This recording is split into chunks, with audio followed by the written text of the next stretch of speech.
Alhamdulillah nahmaduhu wa nasta'inuhu wa nastaghfiruhu wa nastaghfiruh. Wa na'udzu billahi min shururi anfusina wa min sayyiati a'malina man yahdihillahu huwal muhtadi wa man yudlilhu fala hadiya lahu. Asyhadu an la ilaha illallah wa asyhadu anna Muhammadan abduhu wa rasuluh. Allahumma shalli wa sallim ala nabiyyina Muhammadin wa ala alihi wa ashabihi wa man wala. Rabbi shrah li sadri wa yassir li amri wa hlul 'uqdatam min lisani yafqahu qawli. Allahumma fa'alna bima 'allamtana wa 'allimna ma yanfa'una wa zidna ilman wa la. Jemaah sekalian yang berbahagia Allah Subhanahu wa taala, alhamdulillah di kesempatan malam ini kita dimuliakan oleh Allah Subhanahu wa taala untuk duduk bersama dalam rangka tawasul haq dan tawasul sholat. Mudah-mudahan umur kita semuanya dicatat sebagai amal soleh di sisi Allah Subhanahu wa taala.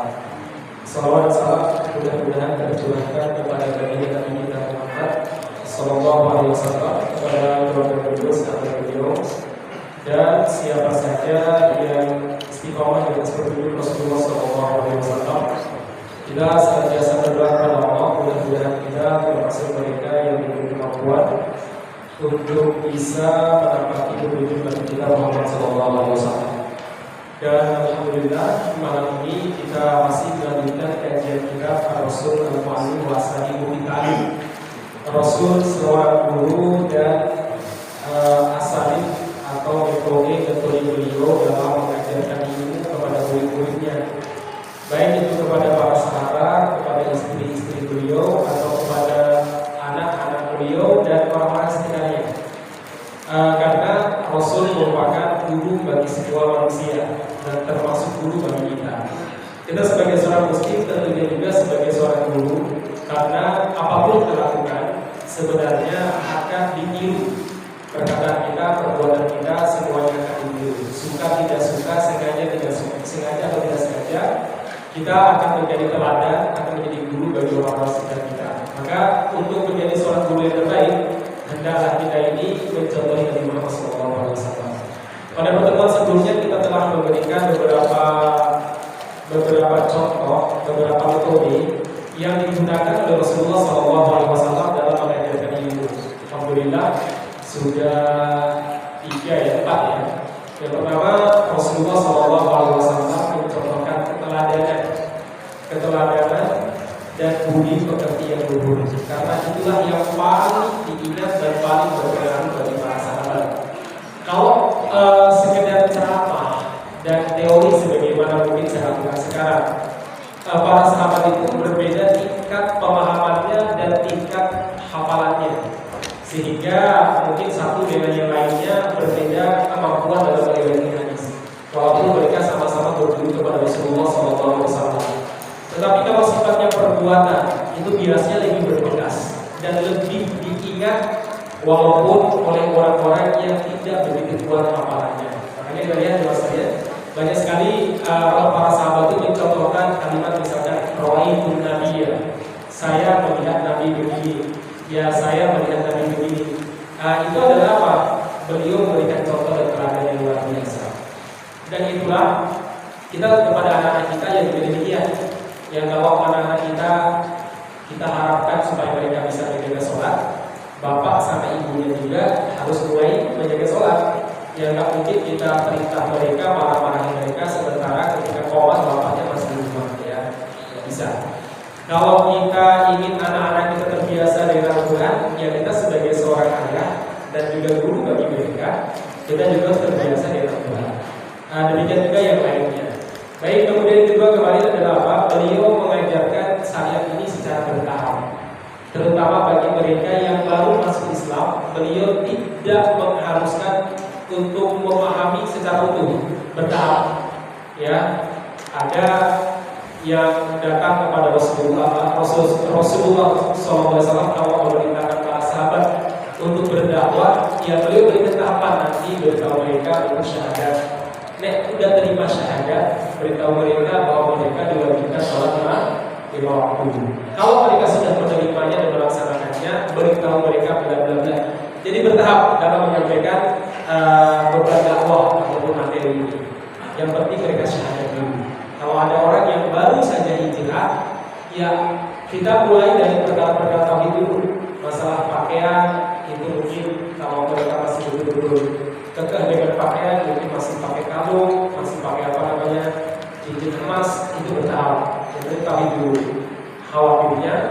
mereka akan lari dari dakwah. Dan itulah yang dilakukan oleh Rasulullah SAW. Kemudian terkadang yang ketiga, Rasulullah SAW itu ketika menyampaikan materi, beliau memberikan jeda antara satu pengajian dan pengajian berikutnya, supaya para sahabat tidak mengalami kebosanan. Sama dalam menasehati anak-anak kita, jangan sampai dari berangkat sekolah sampai nanti mau tidur nasihat, besok diulangi meneh ya. Itu bukannya mereka tambah malu, tapi mungkin tambah mantel. Kenapa? Bosan. Manusia itu ada sifat bosannya. Ya, manusia itu jazua, manusia itu halua, manusia itu manuma, manusia itu disebutkan oleh Allah Subhanahu wa taala kafuro. Manusia itu jadi punya karakter manusia itu. Orang yang batin, orang yang bosan, suka mengeluh ya, suka mengingkari. Ini karakter manusia disebutkan dalam Al-Qur'an. Ya. Kecuali mereka yang betul-betul menjaga sholatnya, kecuali mereka yang betul-betul punya hubungan baik dengan Allah Subhanahu wa taala. Jadi sekali lagi dalam menasehati atau dalam memberikan pengajaran, jangan terus-menerus tanpa jeda, karena satu itu membosankan, yang kedua akhirnya muncul ketidakmauan ataupun kebencian. Berikutnya Pak, tidak tertangkap makna di balik ceramah yang begitu panjang atau nasihat yang begitu rutin. Ya. Jadi ada jedanya, ada jedanya.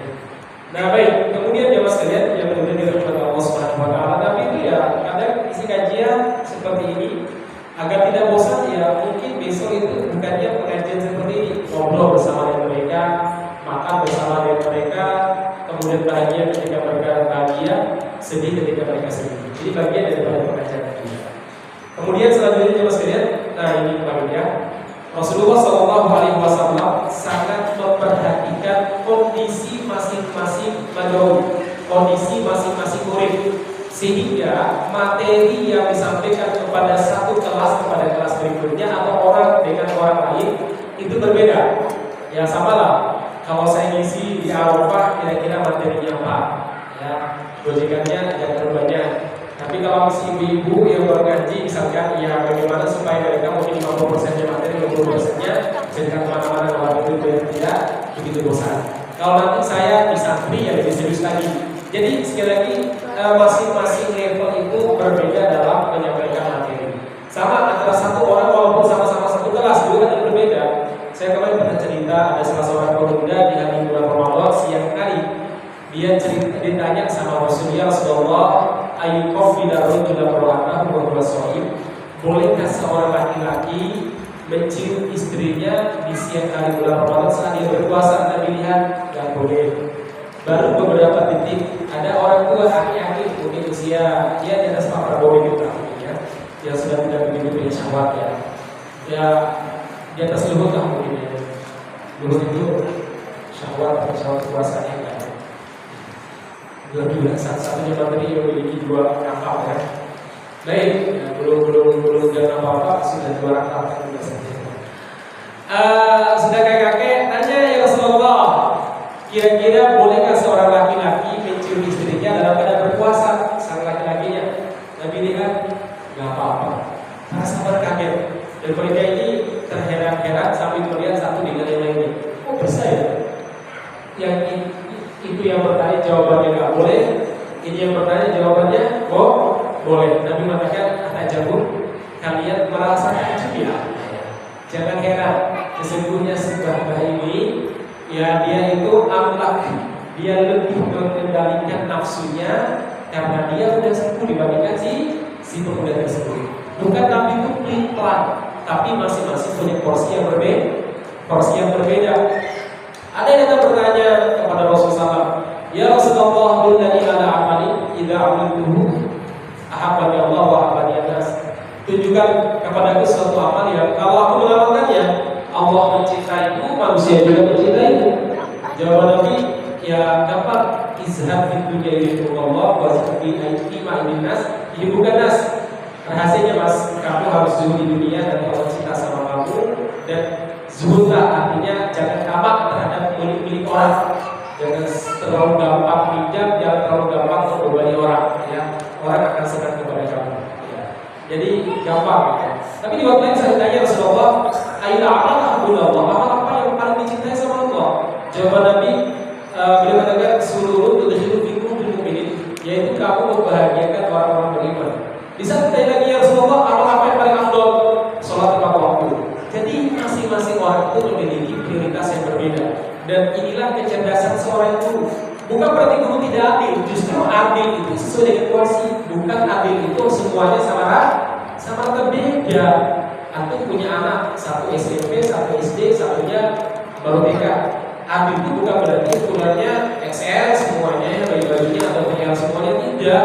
Mungkin yang SD S, kemudian M misalkan, kemudian yang SMP L misalkan. Itu namanya adil, sesuai dengan porsi.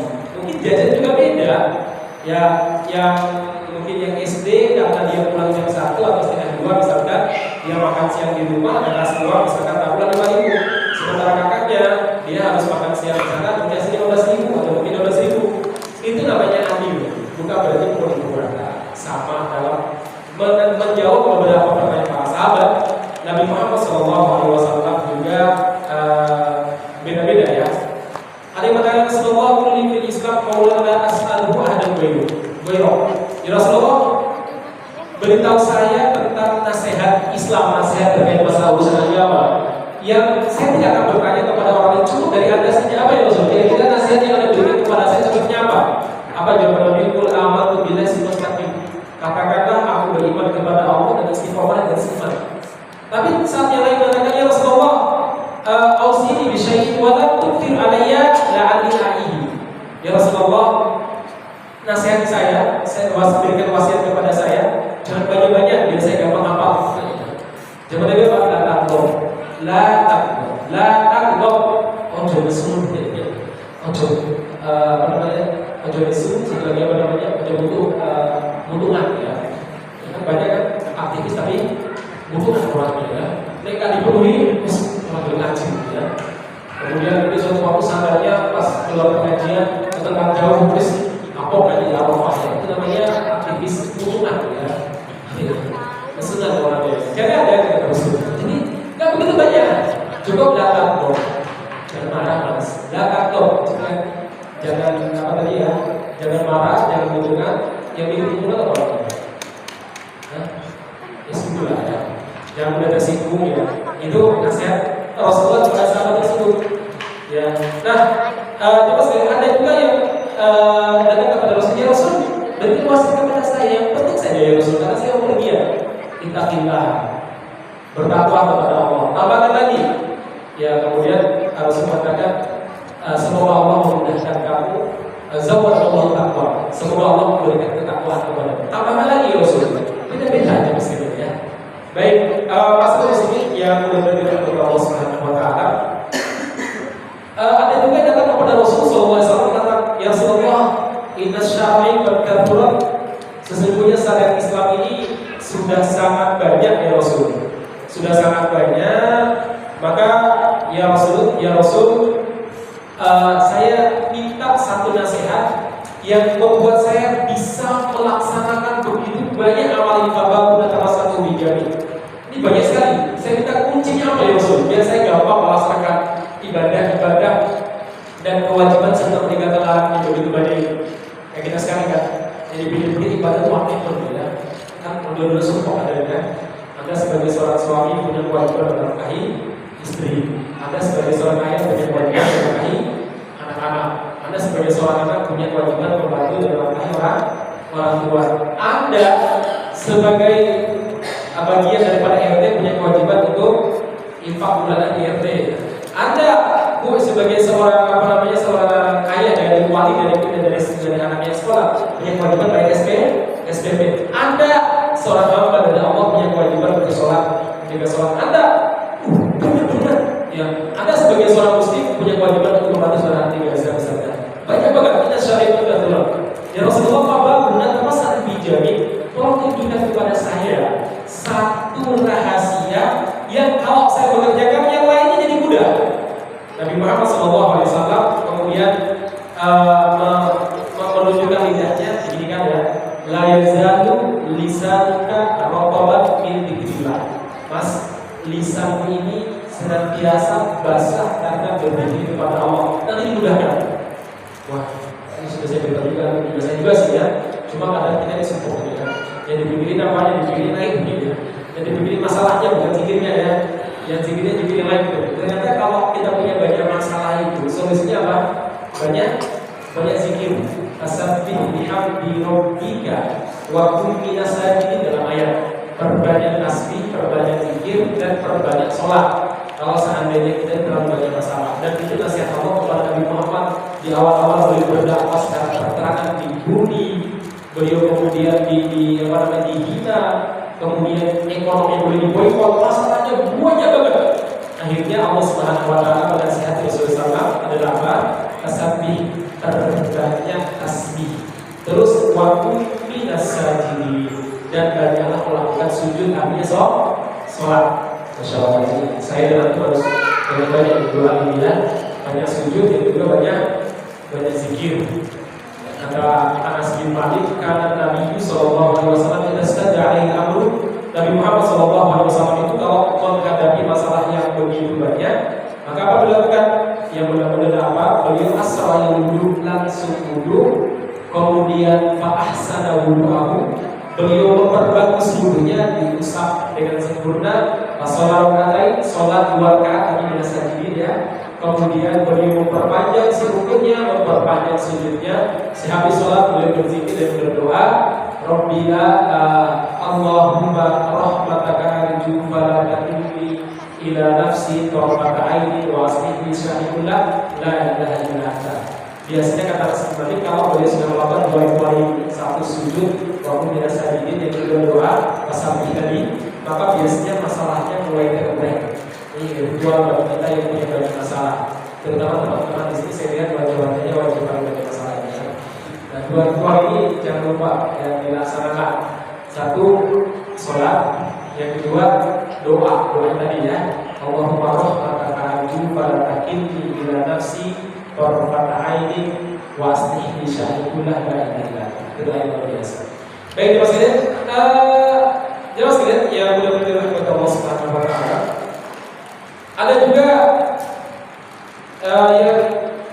yang datang kepada Rasulullah SAW dan begini, ya Rasulullah, hadithni bi'amrin a'tasimu bihi. Beri saya beberapa kalimat yang saya akan berpegang teguh dengan nasihat tersebut. Jawaban Nabi lagi, apa kata beliau? Rabbi Allah sifat.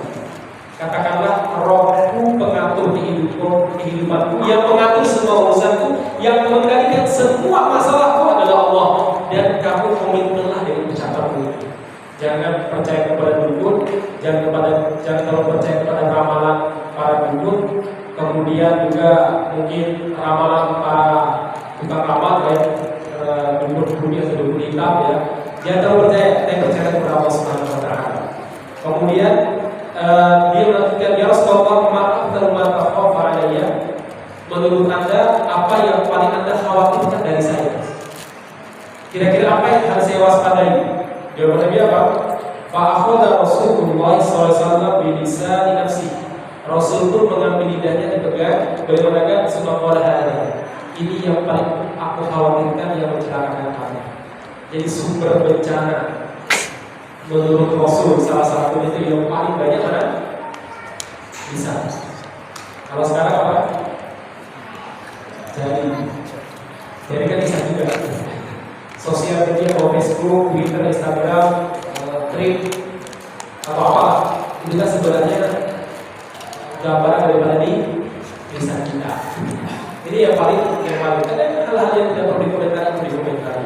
Saya kadang heran kok banyak para aktivis teman-teman itu kadang hal-hal yang tidak boleh dikomentari itu dikomentari kayak nggak banyak banget, nggak ada bahan yang perlu atau ada kerjaan lah ya apa namanya artis yang umroh dikomentari, ngompo ya doakan harus dikomentari, kemudian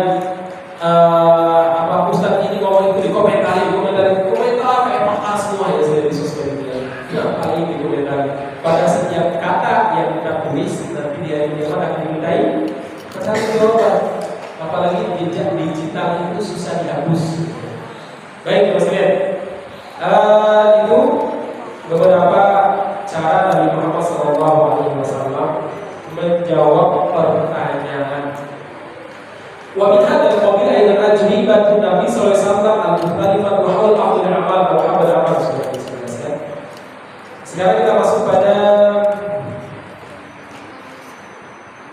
Poin yang kelima, kalau tadi Nabi menjawab berbeda-beda, nah poin yang kelima adalah ta'limuhu bil hiwari wal musahalah.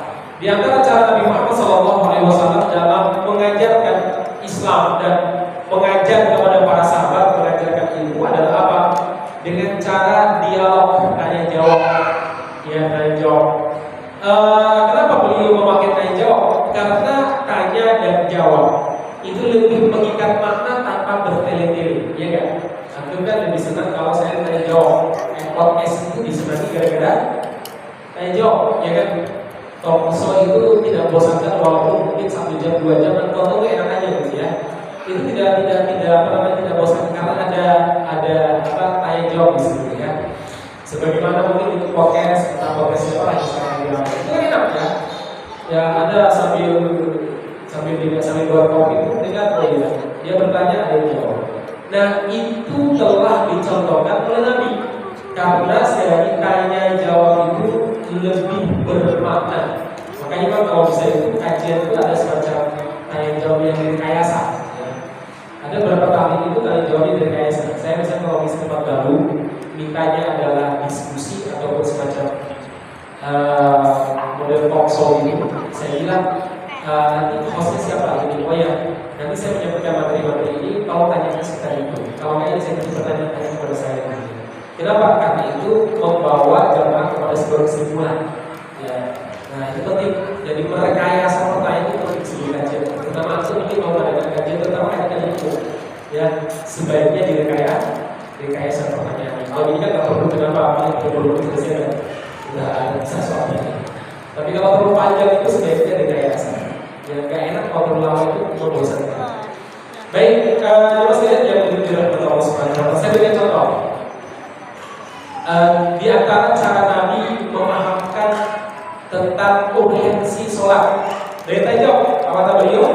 Awal itu lawan dan nahron bibadiyah di dunia taslumi kumpul ayo bilham sama hal yabqa min dawrihi syai'un qalu la yabqa min dawrihi syai'un qala fadhalika mathal shalawat al-khams yamhu Allahu bihinna al-khataya.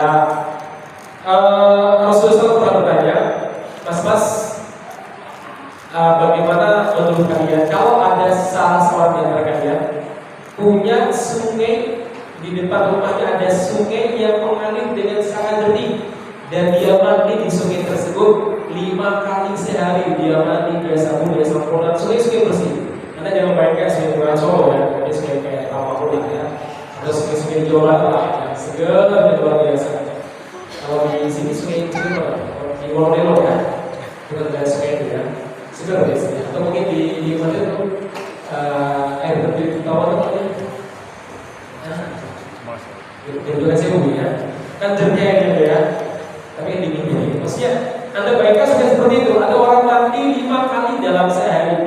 Kira-kira deki-dekinya itu, kotoran-kotorannya bersih atau masih? Yang bersih ya Allah. Demikian juga perumpamaan orang yang menjaga sholat 5 kali dalam sehari. Dengan sholat tersebut Allah menghapus dosa-dosa. Dosa dia habis sholat subuh, dia berangkat tempat kerja, lihat kiri, lihat kanan, baik awal atau baik hal-hal yang tidak diperbolehkan, baik sengaja atau tidak sengaja yang dilanjutkan sengaja, itu dosa.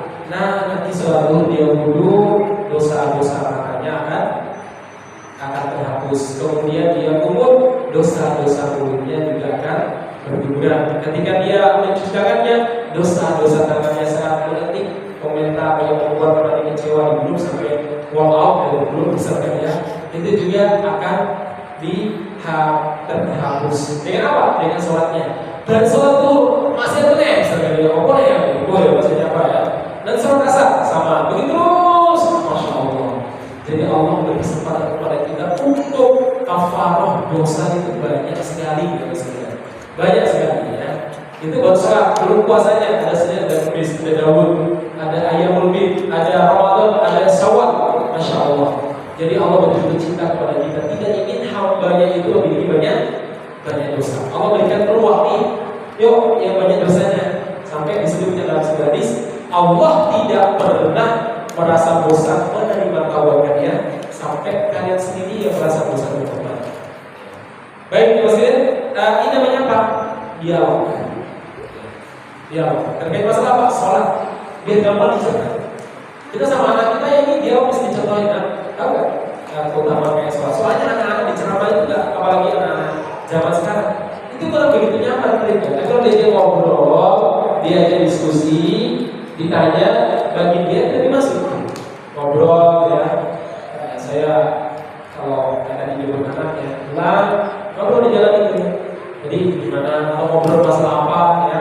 Ngobrol masalah kehidupan, ngobrol masalah akidah, itu penting. Tanya jawab, ya. Kita manfaatkan. Baik. Kemudian berikutnya contoh lagi. Rawahu Imam Ahmad dalam riwayat Imam Ahmad dan Abdullah bin Amr bin As radhiyallahu anhu. Qala sami'tu Rasulullah sallallahu alaihi wasallam yaqul tadru manil muslim. Tahu kalian? Suatu waktu Rasul bertanya kepada para sahabat, apakah kalian tahu siapa muslim yang sebenarnya? Siapa muslim sebenarnya? Para sahabat bilang, ya Rasulullah, Allah wa Rasuluhu a'lam. Allah dan Rasulnya lebih tahu daripada kami.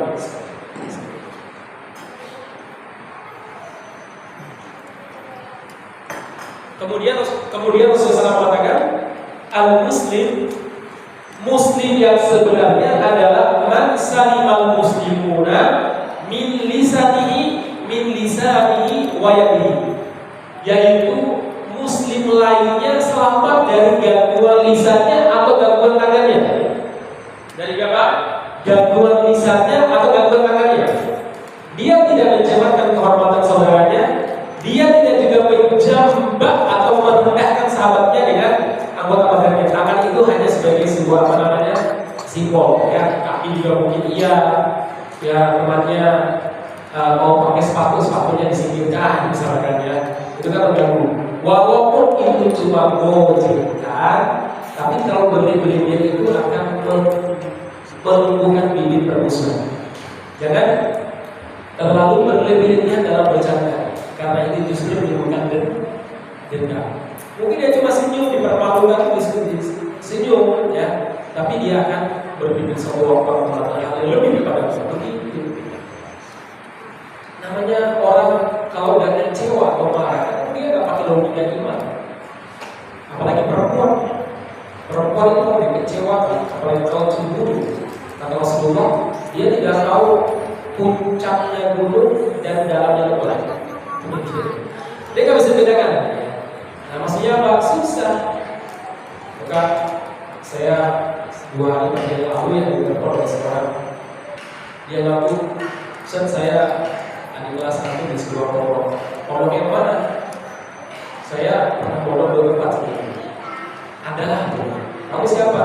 Saya nggak perlu nyebut nama saya. Oh iya, apa mau nanya? Kamu dia nggak kenali, bertanya gitu. Terus minta berkali-kali, kapan bisa longgar waktunya? Kamu jauh terus ya. Sebentar, saya tadi longgar waktu dulu, soalnya kalau saya tidak longgar waktu ditanya saat lagi punya pikiran malah nggak bisa jawab, malah mungkin nanti kesannya kesannya mungkin malah tidak senang atau bagaimana. Saya tunggu dulu, sabar sampai saya nyaman, saya punya waktu yang longgar baru saya bisa jawab. Oke, akhirnya malam-malam habis saya kajian, udah isi pengajian dan ada beberapa macam-macam ya, lalu mau cerita terkait masalah pernikahannya di mana dia punya istri 2, yang satunya membenci dia, memarahi dia dan sebagainya. Saya bilang itu bukan istriku yang marah-marah sama kamu sebenarnya, tapi apa? Dia lagi cemburu karena kamu sebenarnya sama istriku yang pertamaku. Ya iya sebenarnya, ketika kamu tidak sehat. Istri pertama dari Pulau Jawa, setahu saya, istri kedua di Pulau Sumatera dekat Palu. Udah begitu usahanya pas-pasan lagi. Saya bilang ya saya pernikahan kamu itu. Kenapa? Problemnya kalau sampai istri nggak begitu masalah. Ini istri 2. Masalah mana yang salah itu ya. Walaupun ada semua itu bukan masalah uang saja. Dia butuh teman curhat, dia butuh ditemani belanja, dia butuh mungkin obrolan macam-macam. Problem pertama kamu selesaikan istrimu itu dibawa ke tempat kamu tinggal itu. Ya walaupun nggak 1 kota, minimal mungkin jaraknya 2 jam atau 1,5 jam lah. Bisa begitu.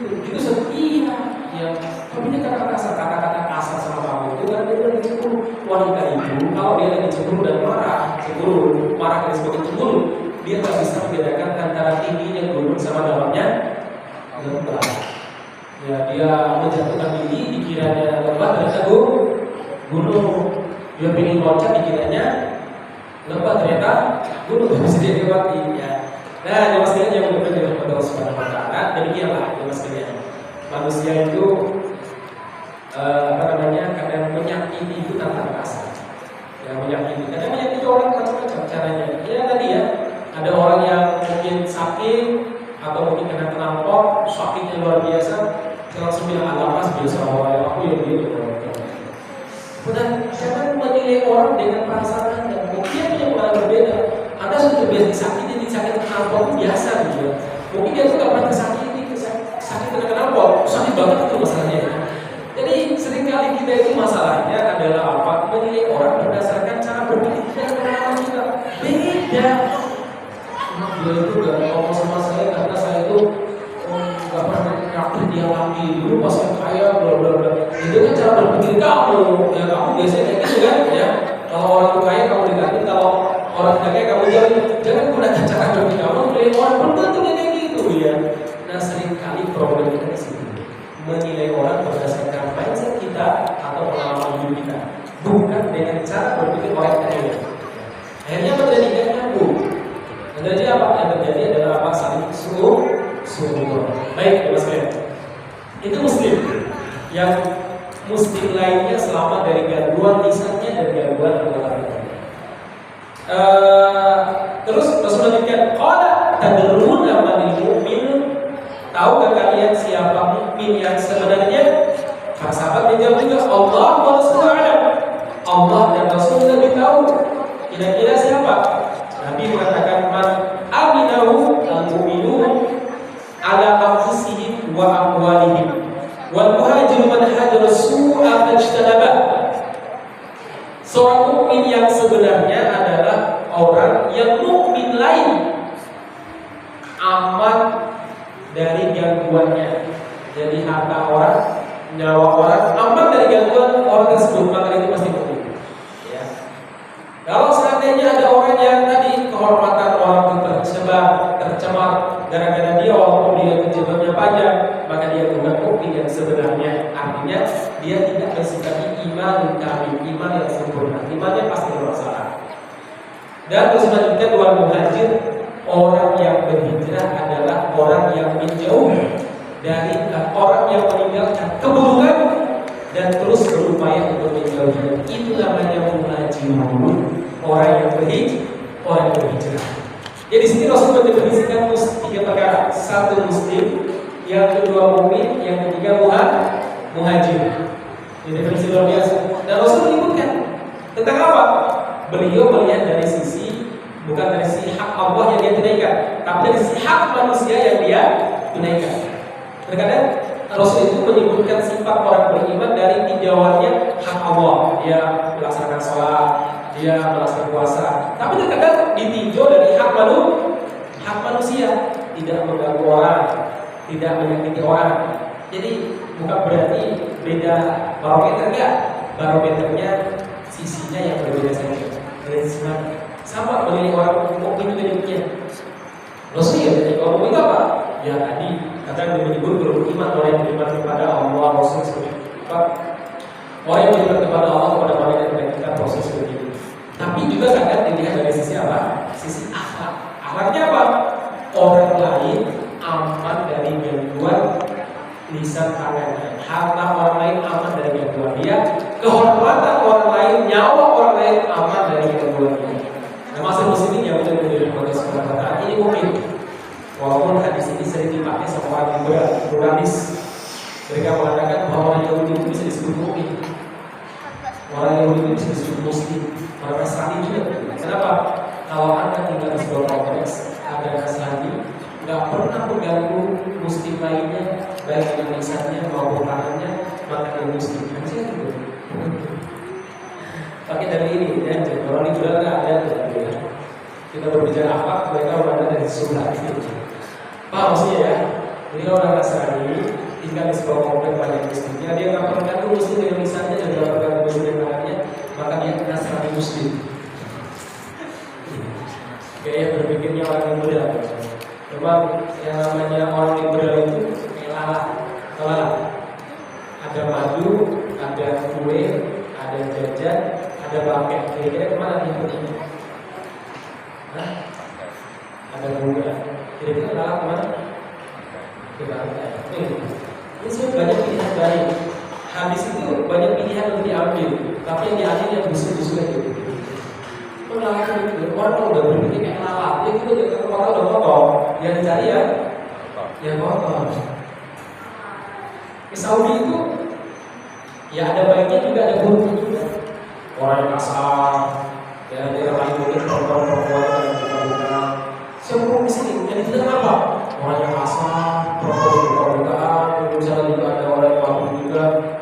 Yang boleh di sana ada makan, ada Ka'bah, ada orang sholat khusyuk, masjid selalu ramai. Wah itu gila dia. Jadi kadang-kadang maaf, pikiran sampah itu, pikiran lalat itu, di mana dia bertempat? Ya bawaannya perorangan. Nah makanya Rasul mengatakan mukmin itu seperti lebah, munafik itu seperti lalat. Itu luar biasa. Lebah itu apa? Ada bangkai, ada kotoran, ada bunga. Dia tempatnya mana? Yang bersih-bersih. Itu mukmin. Yang dicari pasti baik-baik. Anda kalau di Turki, ya ada baik ada buruk. Ceritanya macam-macam. Ada yang mau cerita perempuan cantik, cerita model-model yang begini-begini. Tapi kalau ada cerita mau masih Hagia Sophia, cerita bagaimana orang-orang pakai jilbab. Apa yang bedakan? Sama-sama pergi satu rombongan. Yang membedakan otak kalah sama orang lain, otak kalah sama orang lain. Itu problemnya aja mas kalian ya. Bukan problem pada sebuah masalah, tapi cara berpikir yang bermasalah. Ya, ini orang-orang siapa namanya? Orang-orang liberal itu gitu. Lihat dalil, jadi cari apa? Sisi buruknya. Oh, yang orang Yahudi tinggal di komplek kita, orang Yahudi tersebut tidak pernah ganggu, dia nggak pernah merusak kehormatan tetangganya. Kalau parkir mobilnya yang tidak mengganggu, parkir motor yang juga tidak mengganggu, dia bersih, sampahnya tidak mengganggu orang lain dan sebagainya, bloknya tidak membuat bau, berarti dia yang lebih mungkin orang muda. Ini banyak cara berbeda ya. Baik, coba sekalian, sekarang masuk ya. Berikutnya rawah Muslim, ada Abi Hurairah radhiyallahu anhu qala Rasulullah sallallahu alaihi wasallam atadruna mal bisnis. Jadi sekali lagi ini metode tanya jawab.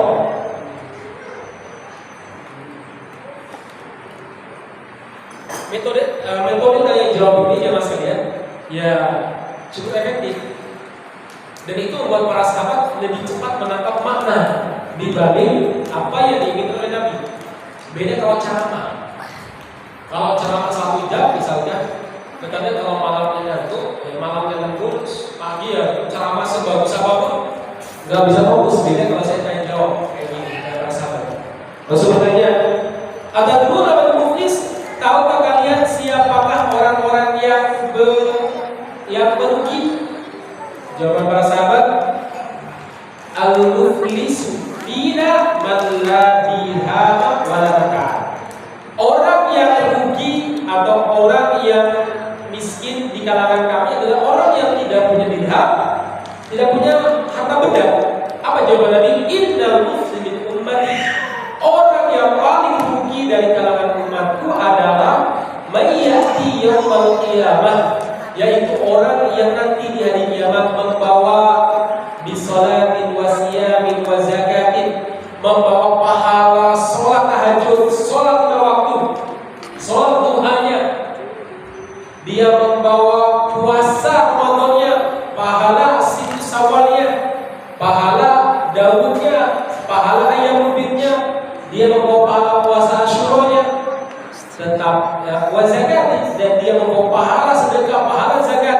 Namun ya di waqt syatama hada wa qadafa hada, tapi dia juga membawa dosa mencela si fulan, kemudian menjambak kehormatan si fulan, memakan harta fulan dengan cara yang tidak benar, menumpahkan darah orang itu dengan cara yang tidak benar, memukul dan mendolimi si fulan. Fayuqtu hada min hasan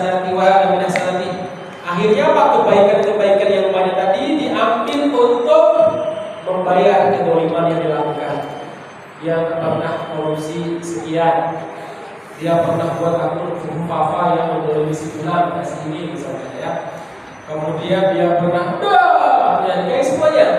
Dia pernah membunuh 6 laskar FPI misalnya. Dia pernah membunuh bla bla bla. Semua kebaikan yang dikasih, kalau ternyata kebaikannya nggak cukup untuk membayar kedolimannya kepada orang lain, maka disebutkan di sini ukhidha min khotoyahu baru dicari, maka dosa-dosa orang yang dia dolimi diambil dikasih sama dia. Dikasih terus tumbal lihatinda, karena begitu banyaknya dosa gak punya kebaikan, lempar ke neraka. Ini adalah orang yang paling merugi. Orang paling merugi. Kira-kira kalau ditanya jawab seperti ini jadi gampang gak diceritakan? Jadi gampang? Jadi gampang. Malah sama jadi oh iya. Karena pertanyaan itu biasanya langsung jadi poin. Ya tidak kemana-mana. Langsung jadi poin. Nah, masih muslimin, apa pelajaran muslimin aku di sini? Pelajaran adalah hati-hati mencemarkan kehormatan atau mendolimi orang lain. Jadi bagaimana? Maka masih muslimin, orang yang paling baik itu bukan orang yang paling banyak sholatnya. Iya kita kebaikan, tapi orang yang paling baik adalah orang yang tidak pernah berbuat dolim. Susah itu ya. Kita makan dari orang lain. Itu berat sekali. Makanya Rasul katakan orang yang punya akhlak yang baik, shahibul khuluqul hasan, itu bisa mencapai derajat yang dicapai oleh orang yang paling banyak puasanya, paling banyak sholatnya. Dia sholat biasa-biasa, tapi dia bisa mencapai derajat yang tinggi gara-gara apa? Dia tidak pernah mendolimi orang lain. Masih muslimin, belum kita pernah dengar Rasul pernah suatu waktu bilang kepada para sahabat, kalian tahukah orang yang calon penduduk surga? Sebentar dia lewat seorang pemuda yang wajahnya baru basah, habis duduk netek sandal. Gak terkenal siapa namanya sampai sekarang gak ditahu. Besok lagi Rasul katakan sebentar lagi lewat di hadapan kalian orang yang calon penduduk surga. Orangnya sama. Dia tadi netek sandal biasa gak dikenal. Sampai bulan-bulan bin Umar mengatakan saya ingin bermukim di rumah dia. Inaplah dia selama 3 hari. Selama 3 hari dia tidak bisa apa-apa. Dia sama dengan umumnya sahabat lah. Dia habis isya tidur, kemudian bangun menjelang subuh, sholat haji. Kadang cuma 2 rakaat, atau mungkin 1 rakaat, kadang sekian rakaat. Tapi banyak. Sampai hanya bulan Umar ketika hari keempat mengatakan, Mas, saya datang ke rumah kamu itu karena ingin belajar menjadi orang surga. Karena Rasul mengatakan kamu ini calon penduduk surga, tapi saya tidak boleh kelebihan dari kamu. Apa kelebihan? Jangan-jangan kamu merasa sesuatu? Gak ada, Mas. Ya itu saya. Yang kamu lihat selama 3 hari itu saya. Masa iya sih? Atau jangan ada hal yang lain. Ada satu yang sering saya lakukan. Apa itu? Sebelum saya tidur, saya akan bangun kira-kira saya menyakiti bulan-bulan. Atau ada orang yang kalau ada yang sakiti, aku berjanji besok akan minta maaf dan aku mohon maaf kepada Allah. Dan kalau ada yang menyakitiku, membenci, maka aku mohon maafkan. Jadi aku tidur dalam keadaan tidak membawa beban sedikit pun. Tidak ada bawa beban dendam, tidak ada bawa beban marah, tidak ada bawa beban dengki iri. Saya tidur dalam keadaan bersenang-senang. Apa jawaban aku lebih menaiki? Ya semua orang bisa. Sekarang orang kalau sakit hati itu kita diwariskan, mencintai, bahkan dia pernah disakiti sama keturunan itu, benar banget dia loh ya. Akhirnya apa? Cicitnya juga diwariskan. Apanya? Rasa sakit hatinya. Jangan. Ya artinya mas kalian ini pentingnya kita menjaga kehormatan seorang muslim. Hati-hati mengkritik, memberi masukan, niatkan untuk memperbaiki dan mencari Allah SWT. Beda antara orang yang mencemarkan atau ingin menghancurkan kehormatan dan permalukan dengan orang yang biasa. Baik, saya demikian barakallahu fiikum. Sampai sini dulu. Insyaallah kalau kita pada yang berikutnya kita akhiri dengan doa kafarat majelis subhanallahi wa bihamdihi. Asyhadu an la ilaha illallah wa asyhadu anna Muhammadan rasulullah.